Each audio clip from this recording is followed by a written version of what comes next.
نورانی قاعدہ میں آج ہم 13ویں تختی جو تشدید کی مشق کے بارے میں اس کا بقیہ حصہ صفحہ نمبر 27 سے ہم اس کی مشق کریں گے۔ دیکھیے مقرمات مقرمہ، یہ را کے اوپر شد ہے، تشدید ہے، اس را کو کہیں گے مشدد۔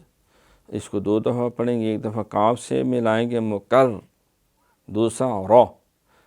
تو یہ کیونکہ اس کے اوپر زبر ہے، زبر اور پیش ہو تو تفخیم سے موٹا پڑھیں گے۔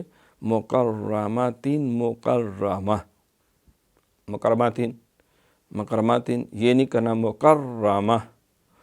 مطہرات مطہرہ، مطہرہ مطہرہ، ایک ہا رہ جائے گی، مطہرہ مطہرہ، پہلا ساکن اور دوسرا زبر کے ساتھ۔ والسماء والسماء، دیکھیں والسماء وسما وسما، یعنی ایک سی نہیں چھوڑ گی، وہی کھا گئے، دو اس پہ شد ہے، والسماء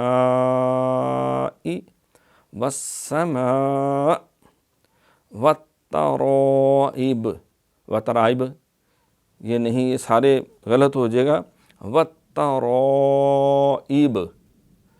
یہاں را کے بعد یہ جو ہے الف مدہ ہے اور آگے حمزہ ہے، وہاں مد ہوگی، مد متصل ہے، اور تا کو اہتمام سے والترائب والترائب، والناشطات والناشطات، والنازعات والنازعات، والسابحات والسابحات، فالسابقات فالسابقات، فالمدبرات فالمدبرات، تبلی السرائر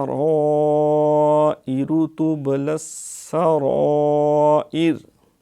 دیکھیں راز اگر پوری حرکت پڑھی جاتی تو یہ پر ہونی تھی کیونکہ را پہ پیش ہے، لیکن جب اس کو سکون والا کریں گے، اس سے پہلے حمزہ ہے، اس کے نیچے زیر ہے، پھر باریک ہو جائے گی، تبلی السرائر۔ فمہل الکافرین، فمہل الکافرین، فمہل الکافرین، اس بہت غلط طریقہ ہے، اس کو ہا کو اہتمام سے 2 دفعہ پڑھی جائے گی، فمہل الکافرین بالخنس بالخنس، الجوار الکنس الجوار الکنس، اہدنا الصراط المستقیم۔ جب سانس نہ توڑنا ہوگا تو میم کی زبر پڑھی جائے گی، وقف کریں گے، اہدنا الصراط المستقیم۔ تو آج ہم نے 20ویں سبق کے پہلے حصے میں نورانی قاعدے میں تختی نمبر 13 تشدید کی مشق کی صفحہ نمبر 27 سے۔ اب ہم پروگرام کے دوسرے حصہ نماز کی طرف چلتے ہیں۔